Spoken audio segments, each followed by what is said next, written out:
How do you end a franchise? It may sound like a stupid question to open a retrospective on the 5th of about a dozen different God of War releases, but it's a question that is crucial to understanding God of War 3 as it was being produced. At least briefly during production, March 2010's God of War 3 was intended to cap off the series, to pay off the promise of revenge that was teased and left hanging for 3 long years at the end of 2.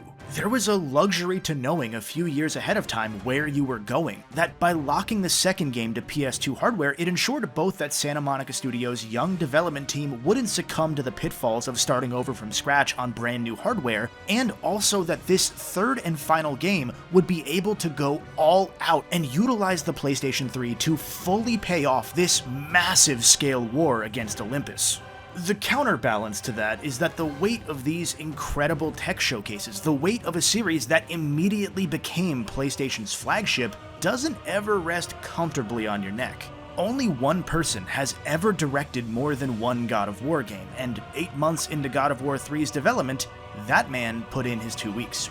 The stress of the job, only having a week off between finishing 2 and jumping into an even crazier grind with 3, and the frustrations of dealing with executive meddling now that Sony had its clearest cut cash cow to date, it added up and it didn't equal a healthy environment. The most notable issue though, no matter what Sony was saying publicly in 2007, it was becoming clearer and clearer behind the scenes that 3 was no longer the end of the franchise as planned, and that those executive suggestions such as multiplayer or a co-op mode would eventually break through no matter how hard you fought. So where would that leave God of War 3, a game that was now simultaneously a capstone and a stepping stone? With a new director hastily taking the wheel of a car already barreling down the highway, would we again see a different interpretation of what God of War should be? And would that interpretation match the rapidly growing audience's expectations, even though those were increasingly molded by parodies and satirizations of our brooding hero Kratos as much as by the games themselves? The simplest answer to all of that is that God of War 3 is perhaps the most of its era of the mainline games, the most that Kratos leaned into that audience expectation of angry power fantasy above all else, and it's easily the most impressive in its sheer scale. It gave that 2010 fanbase exactly what people wanted in terms of scope and brutality, even if that came at a bit of a cost to narrative cohesion, to put it kindly. But it was 2010, who really cared about story, right? A video game with lots of dialogue. I'm sure it would sell like a bomb. Being of its era isn't a criticism, mind you. It's simply the lens with which you must look at this game more than really any of the others. Once you do get into that mindset, into the frame of somebody waiting 3 long years to finally unleash fury on the gods like you had been promised, you're graced with not only some of the most exhilarating highs in this franchise, but also one of the greatest spectacle openings that any game has ever had. That's what this is. Spectacle, the cathartic payoff you were waiting for. This is God of War 3.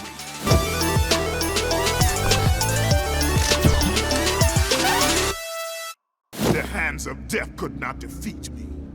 The sisters of fate could not hold me. And you will not see the end of this day. I will have my revenge! Excellent, child! I will tolerate your insolence no more!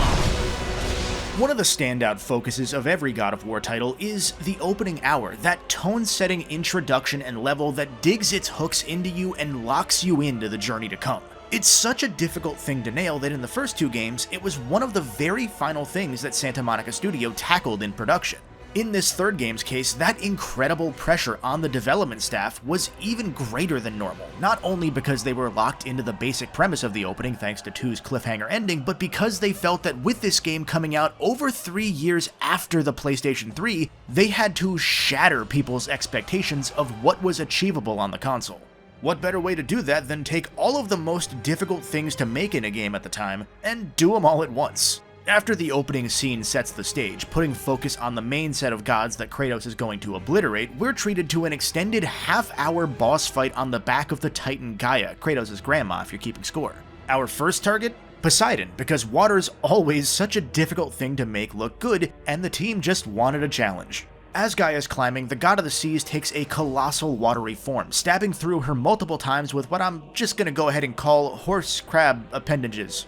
Over the course of this fight, you'll slash your blades against these creatures while hanging upside down, while technically being sideways on top of a giant moving titan. You'll swing between them as the camera pulls back further and further, and you'll engage in the most brutal kill in the series up to this point, which also happens to be one of the least brutal in this game, as you take the point of view of Poseidon while Kratos absolutely batters him and gouges out his eyes. Whether you're a newcomer starting here or a longtime fan excited to finally pay off the 3-year wait, this opening gives you everything you could ask for, and something kind of uncomfortable that you never thought to ask for. You get to feel what it's like to finally exercise Kratos' unending rage in a scale never before possible, and what it's like to be on the receiving end, too.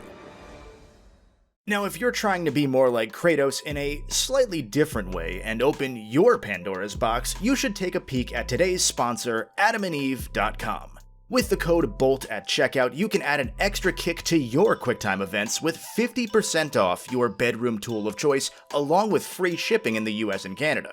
Whether you're shopping for your arsenal or a gift for a very special loved one, Adam and Eve with the code BOLT has got you covered, and you can finally all stop making screw jokes using my logo. I know what it looks like. Thanks to Adam and Eve for maybe the most thematically fitting sponsor segment I'll ever have on a game, and now, back to the video. Okay, let's just step back and break down how insane this intro is. All of the walking and climbing paths in this opening are themselves part of this gigantic moving titan that you can see bobbing around. So not only did the team have to rework and fine-tune its 3D model rig technology for the titans to avoid those tiny little jitters you wouldn't notice on a smaller model like Kratos, but are way more pronounced on a massive one, the designers also had to account for all of this motion in a continuous, seamless shot without all of the bouncing making it disorienting. Then there's the challenge of creating a convincing, flowing, watery texture for Poseidon's creatures that has to look just as good close up as when the game zooms out further than it ever could in 1 or 2, showing you just how tiny Kratos is compared to the obstacles ahead, all again while ensuring the player doesn't lose track of where they are. That's to say nothing about basic optimization challenges on a game that's streaming from a Blu-ray, not installed to your hard drive, or things like making sure Kratos is flush with the moving ground and not flinging into the abyss due to some collision hiccups. All of this is somehow just about perfect. As we get flung around Gaia's limbs, and at one point into her heart, certainly not foreshadowing, we get to see bits of the war occurring around us during the brief moments of cooldown. Other titans climbing Mount Olympus, and more horse tentacles that drag them down into the abyss, all convincingly rendered even from thousands of feet away. It all teases the reveal we get to near the fight's conclusion. Those maybe slightly overpowered horse tentacles that you were just swinging at for so long that you briefly questioned whether you were even doing damage to them? There are hundreds of those arms on Poseidon's watery gigantic form, to the point that Kratos grapples across them on the way to punching through this beast's chest. Santa Monica aimed to evoke and combine both previous games' memorable intros into one liberating sequence that completely shattered any perception of scale that you might have had going in. And boy oh boy did they succeed. The fight's conclusive QuickTime event also might shatter your perception of the prior game's scale of violence, as it chooses to put you in Poseidon's point of view, watching as Kratos punches him out, smashes his head on concrete slabs, and flings him through the air. Seeing Kratos walk down a god whose immense power we just witnessed, evoking the killer in a slasher film in first person, it's harrowing, and the L3 and R3 input that caps it off makes you wince as you control Kratos, gouging out your eyes with his thumbs. There's arguably maybe a single moment outside of this in any God of War where you'll mechanically control and feel Kratos' blinding rage quite as thoroughly as this. It's that power fantasy people used the first 2 games as, but fully realized you get to be Kratos, while also feeling what it's like to be at the mercy of his wrath. Of course, there is a third edge to Kratos' rage in this opening, one of the other recurring themes in the God of War series. The squabbling of these deities only ever means terror for the regular people that just happen to be caught in the crossfire. As Kratos eradicates each god in his way, we see the fallout that the first 2 games had mostly spared us. When Poseidon's corpse crashes into the ocean here, in another great visual callback to the first 2 games, it sets off this endless tsunami that floods the world, sparing almost nobody. Killing Helios blots out the sun. When Hermes dies, a pestilence spreads across the land. There is no corner of this world that's safe, and our vengeful god doesn't care. As Kratos talks his shit and prepares to fight Zeus atop Mount Olympus, Gaia pops up behind him and gets her hand zapped off by Zeus's lightning. As she and Kratos both tumble back down the mountain, Gaia calls Kratos a pawn in her plan to reclaim the Titan's throne and lets him fall. Kratos, forgetting he has wings, ends up plunging into the abyss of Hades, where the spirits inside the river Styx suck out almost all of our cool power-ups from God of War 2, Metroid style. Thankfully, some items like Jason's Golden Fleece for parrying, those Icarus wings for double jumping and gliding, and Poseidon's trident so Kratos can breathe underwater, those remain, but everything else is wiped fresh again.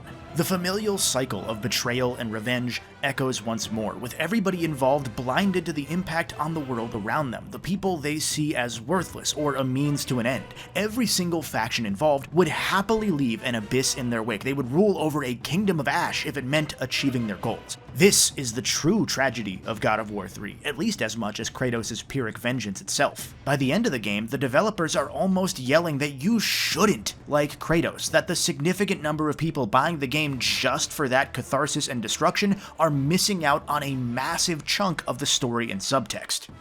One thing I appreciate, though, is that the team still welcomes those players that are missing out. You've got to remember, God of War 3's launch was one of the few of a growing number of game releases at that time that was an event in itself. It's not really a thing we have too many of anymore. Obviously, midnight launches have fallen by the wayside in favor of digital deluxe editions that let you play a whole 3 days early, but the hype in this era for each new Halo, Uncharted, or even the annual Call of Duty was inescapable if you played video games. Even the most universally hyped releases today don't quite hit the same shared nerve, as we've been fortunate to see the hobby expand and niche out more and more, to the point that tie-ins and crossover campaigns have become so abundant that we're almost numb to it. Case in point, it'll be possible to avoid the GTA 6 hype if you really aren't interested, even as it becomes the biggest media event ever. That won't be particularly easy, but it will be possible. With this context in mind, in 2010, much like its Norse sequel 8 years later, the team had to ensure that the not insignificant number of players who hadn't played prior God of War games and were buying just on hype alone or to get a cool new game could get the experience they expected, an expectation that, as we talked about in the first two retrospectives, had sort of culturally flanderized the character of Kratos as early as within weeks of the first game's release. People expected one-dimensional pure Rageman, and that's what Santa Monica felt like it had to deliver in making a game that everybody anticipated would be a defining title of the generation. The folks that played the earlier games could at least fill out the extra layers here and there if they so chose, and many have in the years since. Now, to be clear before we dive a bit more into the game's production, I'm not a classic God of War guy, or really a God of War guy in general, and I don't think the stories are quite as deep as a lot of fans make them out to be for either saga. That doesn't mean I don't find these stories incredibly interesting, or that there wasn't a clear amount of effort that went into these sorts of cinematic or thematic parallels game to game. The entire Greek God of War saga and each game individually is a successful emulation of Greek tragedy, down to the fact that even classic Greek tragedies found their way into plot holes as the fables jumped from one scribe to another, just as they did here.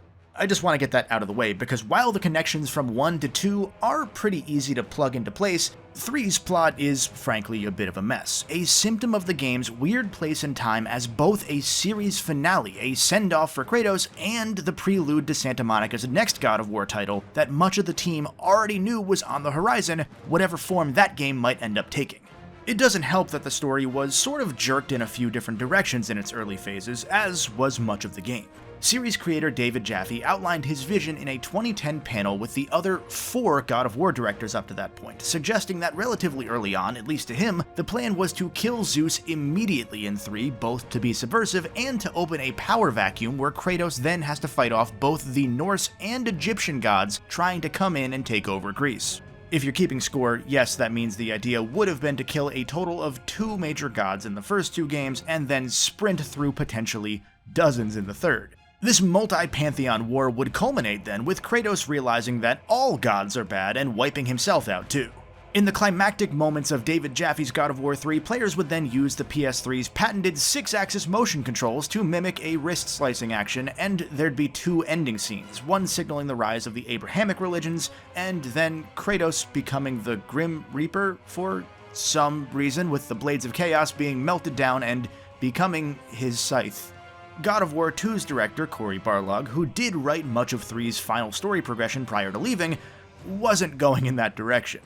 Quick aside, if you're curious, you can find this full panel in the God of War Origins collection of the two PSP games on PS3. However, because this is the only collection not currently available in some form on modern systems, not even streaming, and because the only online rip of this panel is older than decent YouTube encoding and has big Russian subtitles, I went ahead and uploaded a clean version to my second channel, the Platinum Bolt. Don't watch that until you're done here though, or else I'll be sad. Barlog having taken a significant role in making the first God of War the success that it was, to the point that Jaffe usually greatly credits him for the vision having come together in the first place. Barlog had pushed himself through back-to-back multi-year crunch cycles, being thrown into directing and writing 2 with barely a week to rest after 1, and repeating this again from 2 to 3. Near the end of 2007, he gave his notice and left, shocking just about everybody who wasn't in those chippy, high-level meetings behind closed doors, and leaving a now rudderless game that was well underway. He's dropped a few different crumbs over the years as to why he left. One of the most notable was constant grating pushes and suggestions from Sony, who had already recognized God of War as its new flagship by the time the first title was being shown to the public. Now, Sony traditionally has been fairly hands-off with its project's creative leads. I know that may come as a surprise, but the DNA harkens back to the PlayStation team's initial creatively free roots while being hidden and somewhat insulated within Sony Music Japan.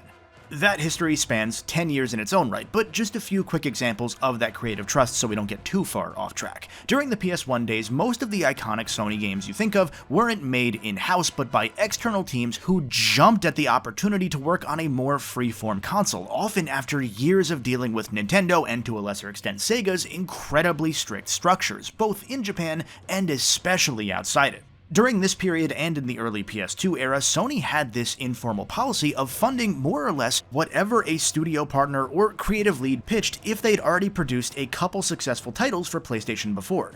Essentially, if you'd proven yourself, even if you weren't part of Sony officially, they would often just skip the pitch meeting and say, go nuts, something impossible to fathom today. Even in the PS3 cycle and beyond, we've seen Sony require that studios get permission from one another for cameos and whatnot, solely out of respect to the creatives. Team Ico's games, for example, weren't referenced in PlayStation All-Stars, even as a cameo, let alone as a playable character like the team intended, simply because Fumito Ueda said no, with Sony deferring to a guy who at that point wasn't actually employed by Sony anymore. Then, a decade later, these same games were featured in Astro Bot simply because he said yes.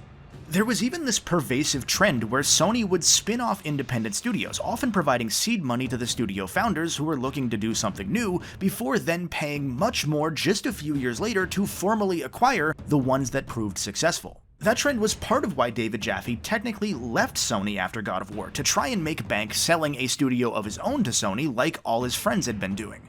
This isn't to say that business decisions didn't bump against creative aspirations at different points throughout these first 15 years as PlayStation was figuring out its global corporate structure, but those cases more often happened internally or as a response to tangible feedback, not simply a suit coming in to add his own grubby fingerprints. God of War, though, as the new shiny flag Sony wanted to carry into the future? Different story. Being the golden child here came with platinum expectations, and that's a detail that informed the series' trajectory perhaps more than anything else. Between Barlog being burned out, a number of his key coworkers having left in 2007, such as the lead combat designer he'd worked with even prior to God of War, to the nudges from Sony throughout his time as director that pushed back on his plans, including having to split time as a creative lead on 2008's PSP God of War game while already barely sleeping as God of War 2's director. The concerning reality that if he didn't leave, he felt Sony would have him doing God of War 4, 5 spin-offs, and, jokingly, kart games. The stress was piling up. When he came to the realization that he felt he couldn't give it his all, he left Santa Monica to pursue other ventures, early enough that his departure wouldn't damn God of War 3 and that the groundwork was set, but late enough that it still caused quite a stir. Notably though, he still agreed the following year to take the lead on writing the second PSP God of War game, which was slated to come out in 2010 after God of War 3. After a few weeks of a director-by-committee situation, Santa Monica's studio head chose series veteran and art director Stig Asmussen to take the reins, which would mark another shift in the game's final story direction, but not a shift in its release window. It still had to come out in early 2010. Like with God of War 2, the team rallied around their new fearless leader, and in fact, his leadership approach was seen by many as making him easier to work with and more approachable than either Barlog or Jaffe. I'd say that might have been partly because of Corey's constant exhaustion and David Jaffe being David Jaffe, but honestly, God of War 3's making of videos mentioned that Stig had twins early in production, so this guy was just a trooper under pressure. The project under Asmussen wasn't utopic, of course. There were still firm deadlines to hit, now over 100 employees to manage, making solutions that only required 4 people in God of War 2 suddenly need over a dozen. E3's 2009 public return, after 2 years of having downsized to a corporate-focused trade show, added another wrench as it meant the need for a polished, publicly playable demo. By the time development restabilized under Asmussen's leadership and the game was actually up and running in any form, that was only about a year away. Throughout all of this, I really respect the mentality he took. I have to trust production, and I have to trust the fact that they're telling me that we can't get things done. It's part of making games. You don't always get what you want. Now, although Asmussen was a bit cooler under pressure, or perhaps just better at hiding it, he collided with the same sorts of contentions that caused Barlog to depart: outside interference. Whether they were small interventions like Santa Monica being suggested not to refer to the final week before E3 as Crunch Week and instead something more positive, or far more important details, the folks writing the 8-figure checks for this game's production were taking a more active role. To be fair, to some extent it's understandable. God of War wasn't just the banner Sony was flying heading into the next generation, one of its biggest investments. It was also the most noteworthy, if not the only, PlayStation franchise that turned to newer, less proven names to steer the ship in their directorial debuts, and it was now doing this twice in a row. Remembering the human is a big part of what we do here, but this may be the first time I've got to have us look through the eyes of the suits, the lower level suits at least. See, hundreds of jobs were resting on the shoulders of God of War's success, not just within Santa Monica, but also within Sony Computer Entertainment America. During the first director swap in 2005, SCEA producers saw every other internal team sidelining their PS2 franchises to start fresh, leaving God of War and Ratchet & Clank as the only transitionary tentpoles coming out of the States that would feasibly see a PlayStation 3 release, which was immediately left to just Ratchet when Sony recognized that the relatively inexperienced Santa Monica wasn't going to be ready for PS3 production now that it was changing directors. It would have been malpractice by those Sony producers, with this blow to the PS3's launch plans, to unflinchingly trust an untested auteur director who had only been there a couple years. During the second director swap here in 2007, everybody was now on edge due to the PS3's struggles, and God of War 3 was the only surefire mass-market hit that was on the way coming out of Sony's US studios. Then, that now-tested auteur director Cory Barlog departed Santa Monica 2 weeks before Uncharted 1 hit shelves and gave Sony a glimmer of hope, and about 6 weeks after Halo 3 had become the biggest launch in entertainment history up to that point, driving millions to buy an Xbox and kind of closing the door on whatever hope Uncharted could have given at that point in time. Aside from Insomniac Games carrying the system as a third-party studio that could potentially leave or get bought out at any moment, the only US-made PS3 exclusives up to this point were the recently released multiplayer-only Warhawk, the critically panned Lair made by a third party and released mere days after Warhawk, and 2 small download titles: Pain and David Jaffe's Calling All Cars, made in the same Sony studio as Warhawk, except this game's team quit right after release to join Jaffe in founding his own studio that he was hoping Sony would later buy from him. And the kicker, 3 of these 4 games featured God of War's Santa Monica studio assisting on production, the same studio that kept churning through top-level leadership, whose next game was expected to carry the entire system, and which now had another new director running the show. There's playing with fire, and then there's playing with the flames of Olympus. This is the latter.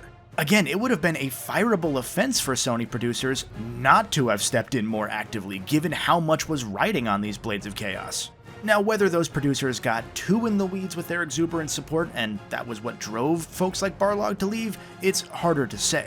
Given that the on-site producer working alongside all 3 God of War directors was the one who said, "I give years of my life to this, so it's gotta be worth it," I'm gonna venture to say that more of the disagreements than we might believe were actually closer to a well-intended difference of opinion rather than needless executive meddling, though both definitely occurred. Speaking of those weeds, when the time came, one of Asmussen's biggest decisions was immediately rejected by Sony. He wasn't allowed to kill Kratos, not definitively.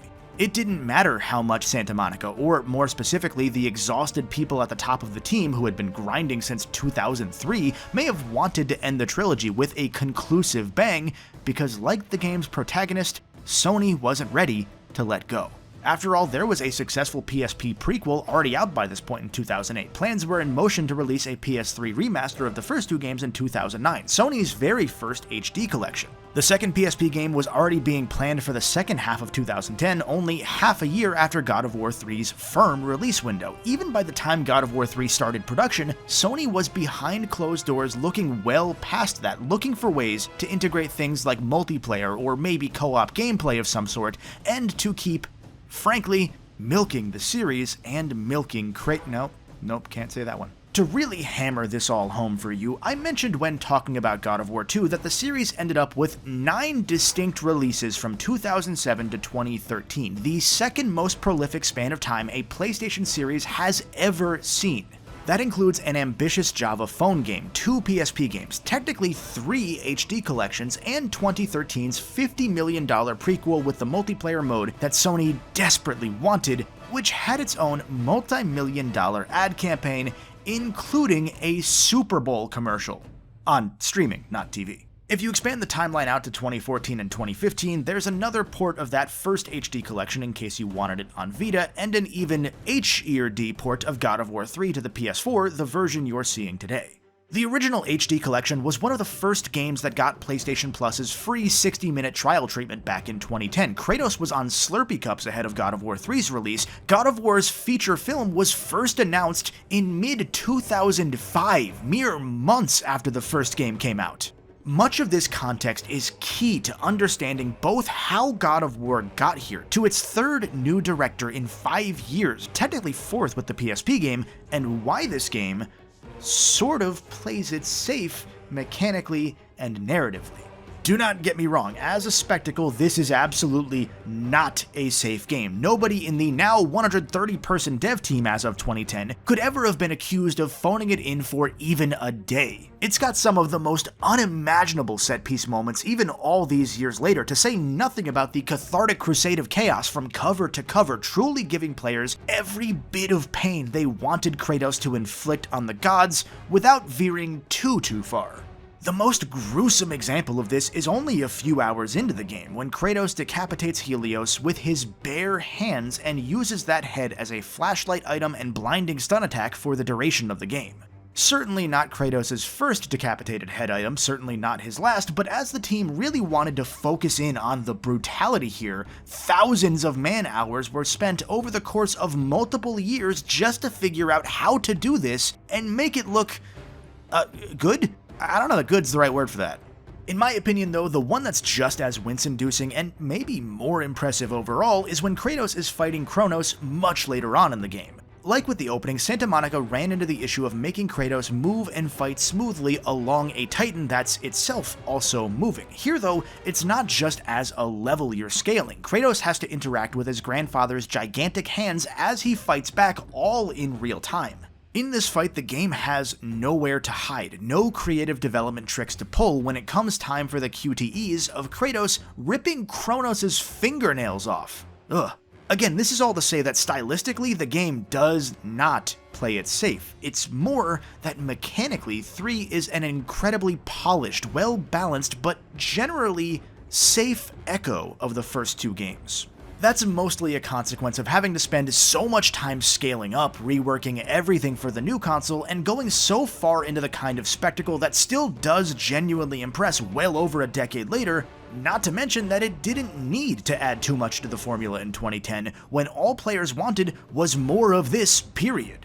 These games were, to more players than not, popcorn games, and you don't really expect the popcorn makers to start playing with too many new flavors when the masses want more than anything, just another bucket of butter. It's in subsequent years that people's taste buds started yearning for different, and that just giving the same old flavors at that point is how you get burned.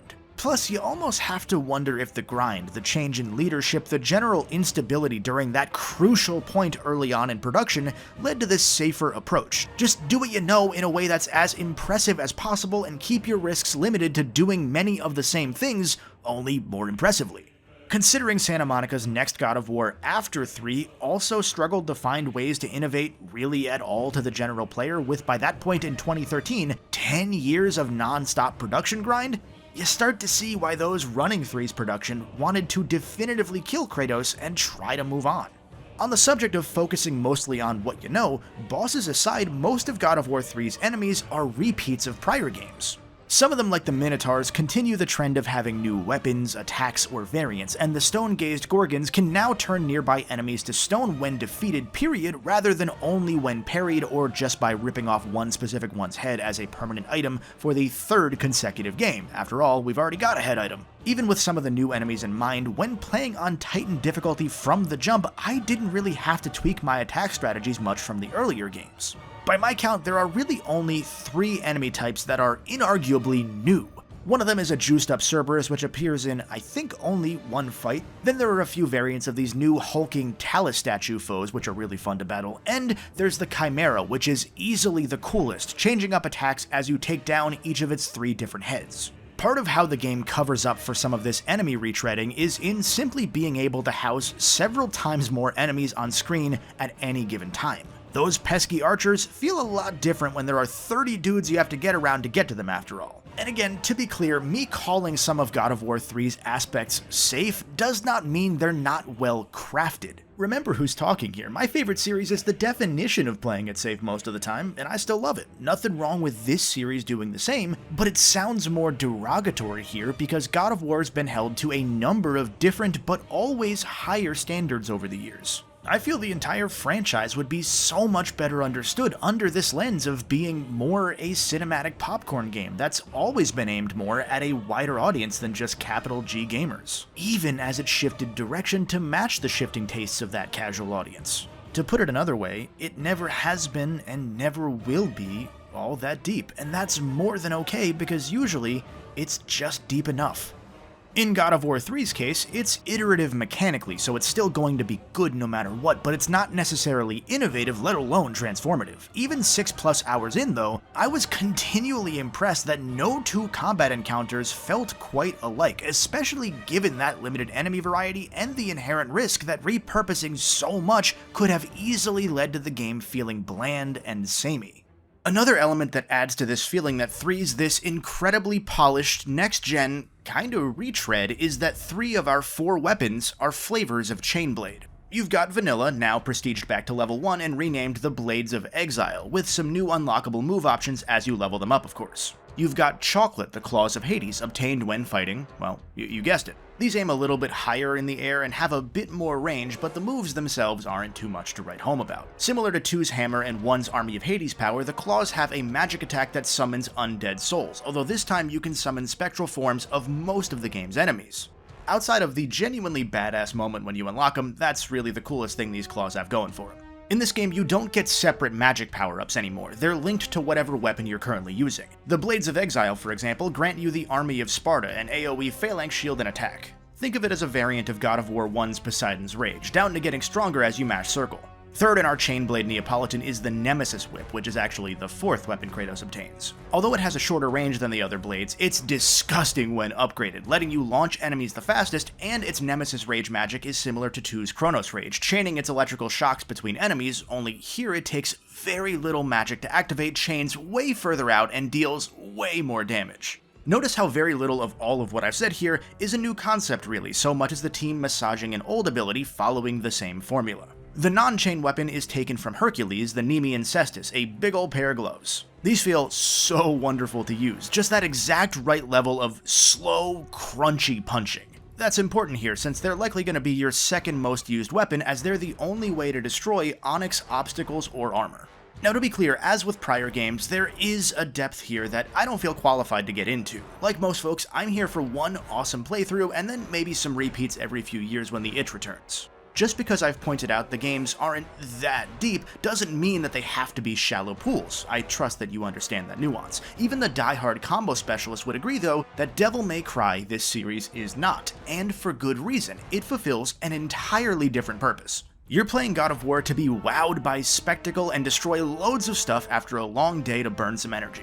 These weapons serve that well, even if for most players and purposes, 3 of the 4 will end up feeling like they mostly cover the same ground. But then most of those players are only going to use the chain blades 90% of the time anyway.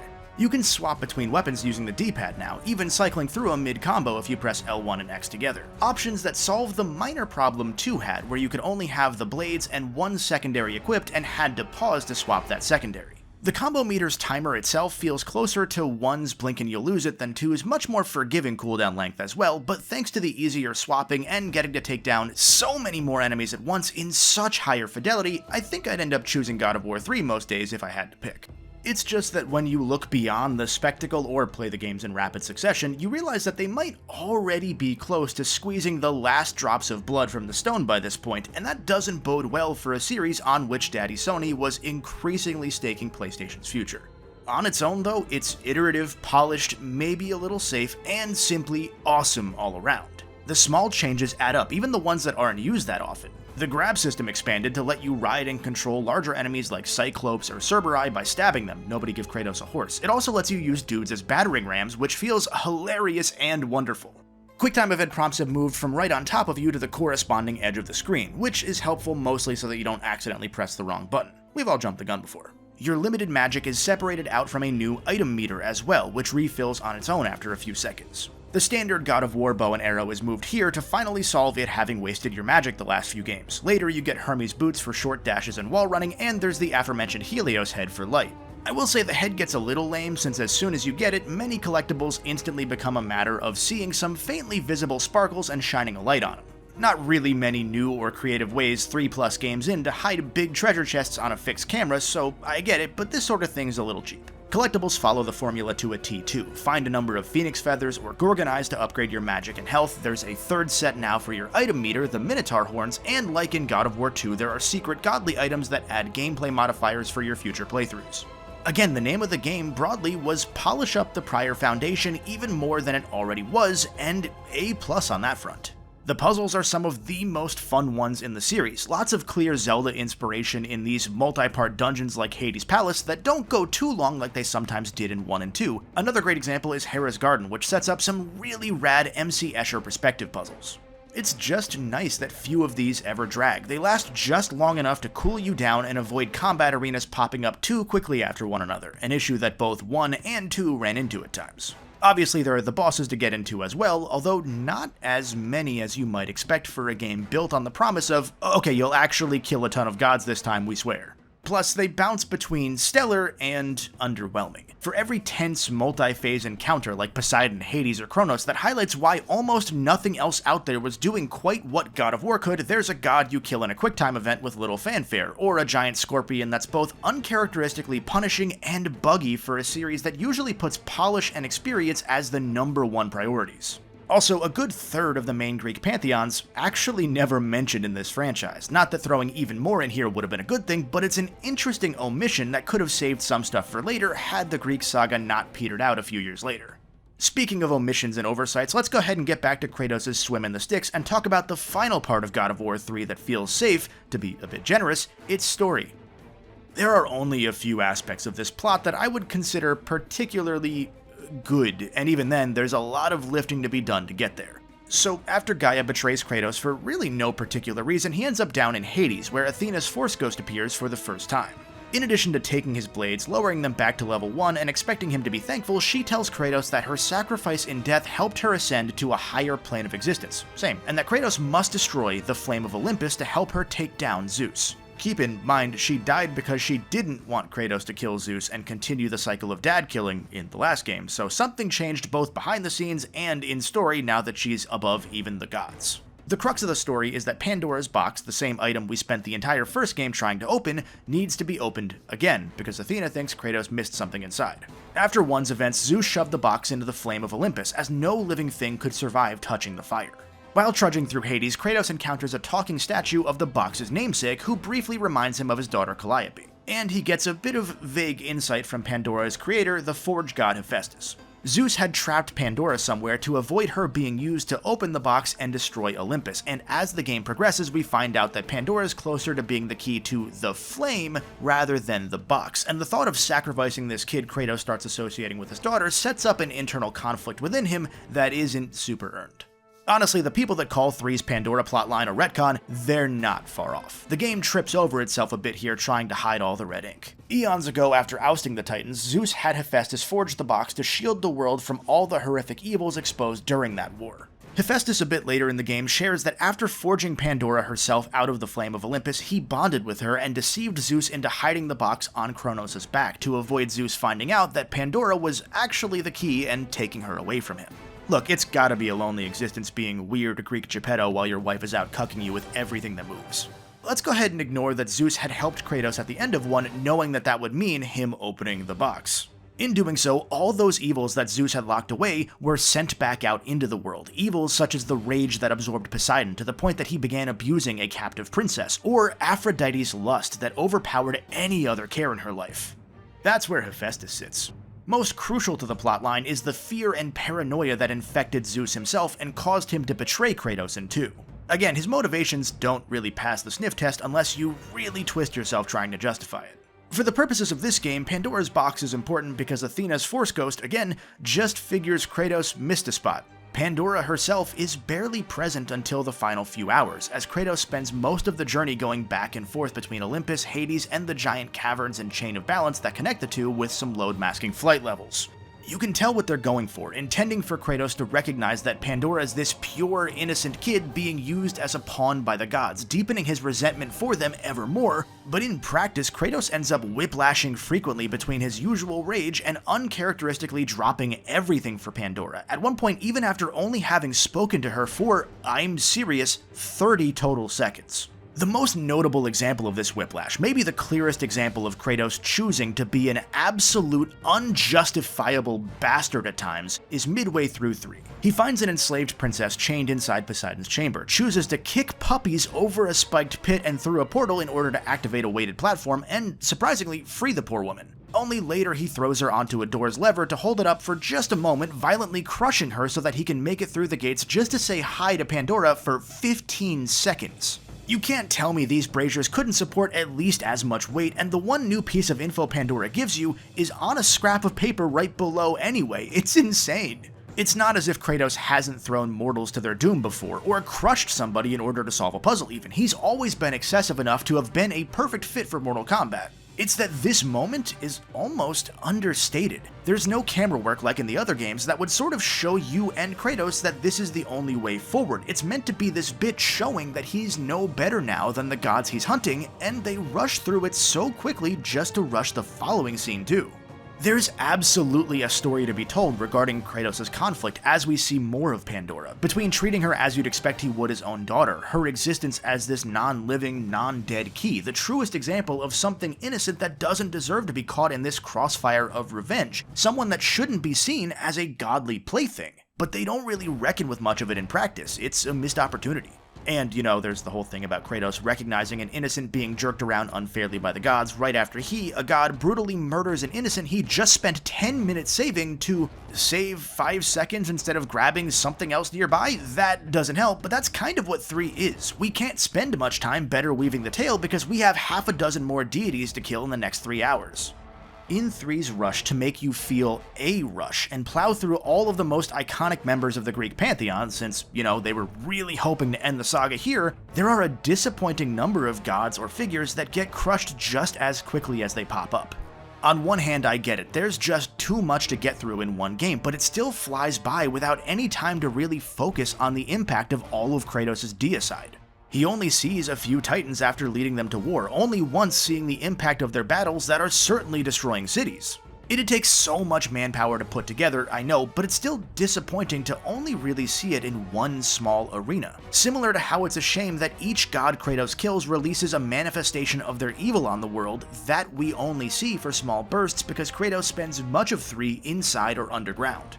The one example after the intro where we actually get to see titans and gods clash makes for a really awesome set piece though, in lieu of some meaningful boss encounters. After Kratos makes his way through Hades, both the realm and the god, by sucking the soul right out of him, our anti-hero gains the ability to use teleporter gates to jump between realms and areas. The next level, the City of Olympia, features both a quick cutscene where Gaia pops up and asks Kratos for help, you can guess how that goes, and shortly afterwards we encounter Helios battling against the titan Perseus.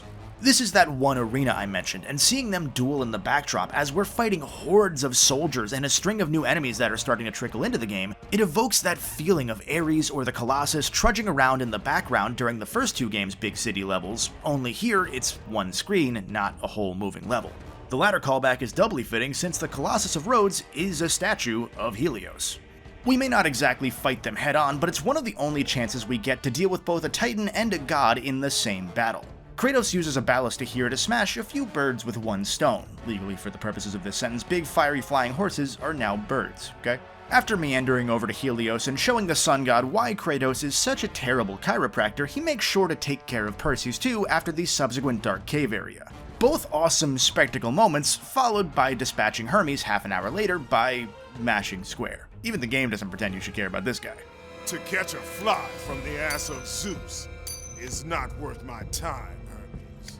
If this all sounds like I'm speeding through things, I'm kinda just doing what the game does. See, by the time Kratos dispatches Hermes in similarly brutal slasher film style to what we saw at the start of the game, we're nearing the halfway mark in a journey that feels far less organically structured than either of the first two. Athena and Gaia gave a pretty clear direction in 1 and 2. The journeys felt like they were continually driving forward, even when it slowed a bit in those massive multi-hour dungeons or when you needed to backtrack. You could probably make a thematic point here that Kratos' lack of direction in this game is poetic given his journey so far, but much of 3 after we've killed Zeus's 2 strongest brothers in the first hour and change either feels like our hero is stumbling into gods that he takes out in a cutscene, or the game finding a superficial reason to mix in an iconic god because players would have rioted if we couldn't fight Hercules at some point. It doesn't help that a good chunk of the game takes place in dark caves or underground. Thematically, that's crucial, but dark and apocalyptic can exist without drowning out most of the palette to the point that it hinders your feeling of progress. For lack of a better way to phrase this, God of War 3 kinda feels like you're just doing stuff. Again, not a bad thing, just doing stuff is what people wanted, but you can tell Santa Monica struggled with wanting to provide something more and not exactly being able to. It's just a fascinating balance the game has to teeter on between fulfilling everybody's expectations of carnage and dropping a minor plot dump every couple hours in order to try and give any of it meaning. I think a bit of it is also that, perhaps surprisingly, 3 is too subtle in a few spots where it references the PSP's Chains of Olympus prequel. Whether it's smashing the casket of Hades' wife Persephone, who herself had taken a similar path of vengeance against the gods before they had Kratos strike her down, or Helios mentioning his kidnapping in that game in passing and then it never really being brought up past that one sentence. It makes it feel like off-screen set dressing, no different than when Hercules starts talking about his history with Kratos that's never mentioned at any time prior to Valhalla. God of War 3 kinda mumbles lore under its breath to sort of convince you that it's doing a better job of explaining Kratos' near 180 when it comes to Pandora, solely off of him mistaking her for his daughter Calliope for 2 seconds at the very start. Thankfully, Chains of Olympus had sold comparably to the first two games, meaning that half of 3's players on PS3 had at least had the chance to see Kratos push Calliope away to save the world, but that wasn't a sure thing when they started putting this plot together, so there was a risk there. My hunch is the lack of oxygen they give a lot of this stuff is both to sell PSPs ideally, and perhaps in part due to late writing changes. But it makes for Kratos leaning perhaps his heaviest into that one-dimensional caricature that the public saw him as. Like, he goes from leaving his stepmom to wallow in dirt to snapping her neck the moment she insults Pandora, who's had 80 total seconds of off-screen dialogue up to this point. And that's right after Kratos murdered the kid's dad. That one was at least some excessive self-defense, and is maybe the first time Kratos actually feels kinda bad about it in real time, but Kratos not being able to control his rage can only stretch so far before it, as an explanation, starts getting goofy.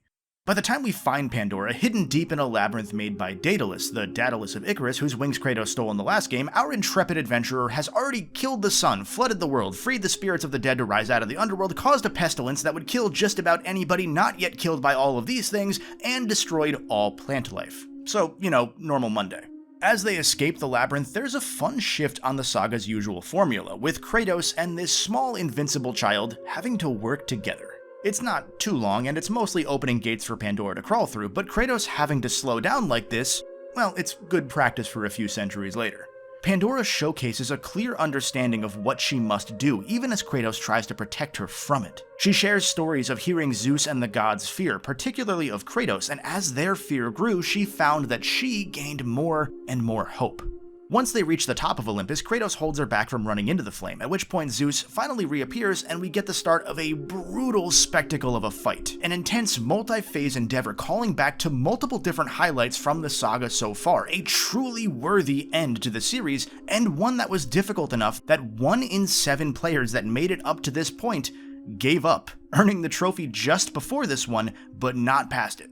And it wouldn't be a good old daddy slap fight like they make them back home, of course, without a reminder that this is still a Greek tragedy. Did your daddy slap you back home? Between phases, Pandora makes a break for the box, and Kratos tries to hold her back, all while Zeus taunts him, telling him not to let go, forcing this brief reckoning between Kratos doing what he believes is right and his nemesis agreeing because doing what's right actually helps Zeus. But for this iteration of Kratos, rage wins out in the end. When he releases Pandora to rush at Zeus, she extinguishes the flame and vaporizes, leaving Kratos to open the box and discover that nothing is actually inside. All that heartache for nothing.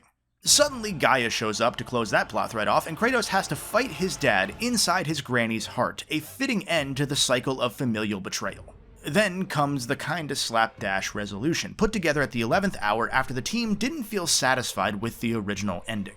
Kratos does kill Zeus when he stabs both through him and Gaia, but Zeus is also able to enter an astral form like Athena had, even though she had only ascended supposedly because she made the first noble sacrifice of any god. I don't know what noble sacrifice Zeus made here. As Danny Phantom Zeus metroids away Kratos' health bars, what a sentence, Kratos retreats into his own mind like the Avatar state and goes through microtherapy like, I don't know, I'm out of Nickelodeon shows. Zoe 101? Kratos briefly relives his greatest failures in this hastily made, but pretty, walking segment. As Pandora's words of hope and forgiveness echo, he hugs his wife and daughter. He relives Athena's sacrifice. He lights the torch of hope that Pandora had mentioned a couple times in her 10 or so minutes on screen. Though it's perhaps ham-fisted, I actually do dig this as a callback to the first game, when Kratos was also sucked into his own mind, forced to relive his family's end. It's the right kind of messy, if that makes sense. Like, we know during 1, there was never an intent for Kratos' first words, "Now there is no hope," to ever come back, let alone make him the god of hope here. But it kinda works, in the same way that so many real Greek myths ended up working. As time passed and new scribes took the pen, bits would get shuffled around and changed, even if it frequently meant that Zeus's actions contradicted and often made no goddamn sense. That's honestly the most accurate part of this whole thing. The game and trilogy bookend by once again putting us in first person, taking out our rage on Zeus for as long as we feel like mashing buttons, seeing Kratos' perspective of the same sort of violent beating that we had seen from Poseidon's point of view at the start of 3. Athena's ghost pops back up, and after a bit of confusion regarding Pandora's box being empty, plot dumps the last 3 games, explaining that while she had assumed that Kratos absorbed all the evil powers when he first opened the box in 1, he had actually absorbed the one power she had put in there when it was first sealed: hope. Her attempt at counteracting all the evils inside the box just in case it ever did open. If you're wondering what evil would have taken her over into as per this game's retelling of events, shut up. With her retconned goal achieved by way of Kratos, though, Athena aims to rebuild the world as an ascended, singular god that sees the way forward for mankind and tells Kratos to give her the hope. He says nah, finally getting a moment to see how ravaged the world is thanks to him, and how empty, tragic his entire journey's been. In giving himself the old Sephiroth, Kratos inadvertently releases hope back out into the ether, ensuring that humanity can rebuild after all of these calamities, instead of being subject to the whims of the Greek gods or of a single new god. A grumpy Athena rips out the sword and dips, and the trilogy ends on the tease that Kratos can't actually die, setting up as many future stories as would continue to make money.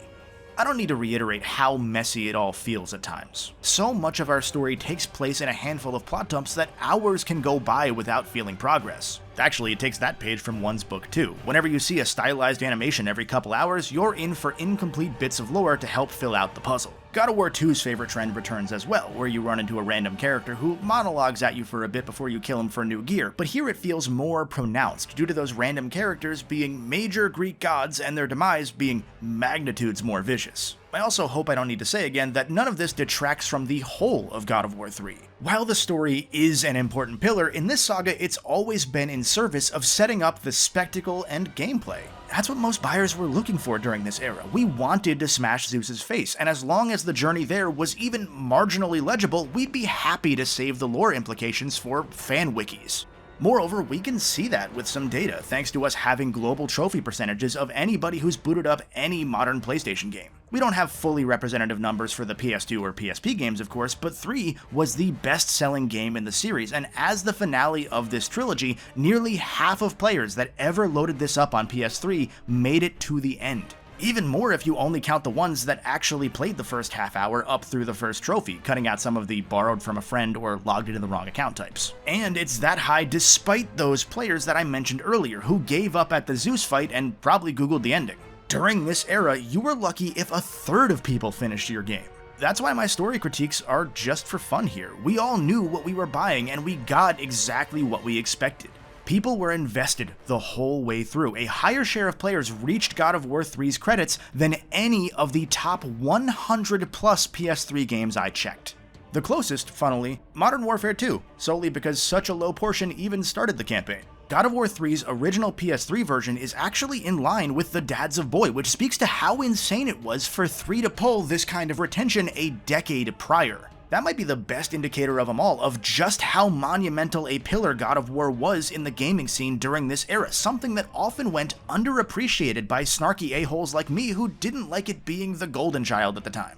And to be fair, it's also a testament to the Norse saga's insane reception, given that those games are 2 to 3 times longer and have 2 to 3 times the audience. I came out of this feeling that God of War 3's one of the fulcrums that evenly splits this console generation. Not the only one by any stretch, but you can see in short order that as more mainstream games started delivering these highly polished, prestige gameplay experiences that hit an ever-growing mass market, a similarly growing number of players, new and old alike, started looking for stuff that found new ways to continue compelling us. Put another way, as some folks tired of the QuickTime event era that God of War had helped start, they started looking for a different flavor with their big-budget popcorn games. Especially when it came to the PlayStation ecosystem, where players weren't yet buying in just because of a PlayStation Studios logo. God of War 1 had released in a moment of transition for PlayStation, and it helped direct that transition by laying the groundwork for the cinematic era of American Sony games. For better for a while, and then for worse, as some folks started yearning for a new flavor of popcorn, while the current batch was starting to take ever longer to cook and was feeding a whole new theater of people. 3 dropped at the perfect time, right as that first moment showed its first signs of autumning, where the game could not just get away with but thrive with the same sorts of conventions that would soon start to be seen as faux pas. Not that faux pas were losing their own popcorn players, of course. Resident Evil 6 sold 10 million copies on this generation alone. Just as Halo and Gears of War had built a movement of players jumping to the Xbox family for stellar multiplayer experiences you couldn't find anywhere else, creating leagues of new players and getting console warriors to jump ship, God of War and Uncharted were starting to build the foundation of a parallel movement in single-player excellence, a mid-generation rumbling that would start resonating with newcomers and lapsed fans alike, soon completely reshaping what people associated with the name PlayStation. Santa Monica Studio, for its part, was also stepping into this new moment, ready to evolve, having tapped its well of ideas. With an altogether satisfying conclusion to a trilogy that had ground them to dust, much of this team was preparing to move past God of War onto a new project. They'd earned that right and then some in Sony's mind. Given that the studio had yet to be usurped as the golden child, given its organizational poise even throughout multiple leadership departures, and given Sony's presence within the studio from day one, Santa Monica had already begun expanding into co-publishing and incubation, on paper providing a steady hand to smaller and indie titles funded by Sony, on top of transitioning into a studio that would develop 2 games in parallel. Not only was the moment changing, Santa Monica would be a starkly different studio by the time the next God of War would release. You can't just end one of your most marketable, iconic, surefire successes after all, especially not with that ending tease. The next PSP prequel was so close on the horizon that God of War 3's Platinum Trophy linked you to a teaser website for that game. The God of War team was already in the process of expanding, and Sony really wanted to revisit that suggestion of multiplayer. With all of this change both inside and outside the developer's walls, and with a fourth new series director at Santa Monica taking up responsibilities, the next console God of War would have to evolve to meet this moment too. Right? A massive thanks to all my wonderful supporters for making these videos possible. If you want early or ad-free videos, bonus content, access to the Golden Cult Discord server, and much more, check out the Patreon or hit join here on YouTube. A special shout out to the special Golden folks who go above and beyond, like Alexander Sherbula, Koiti Allen, Jumprock, Mason Hunt, Goldstorm07, Tabriz Sadiq, The Critic of Innocence, and Thomas Kuzma. Thank you.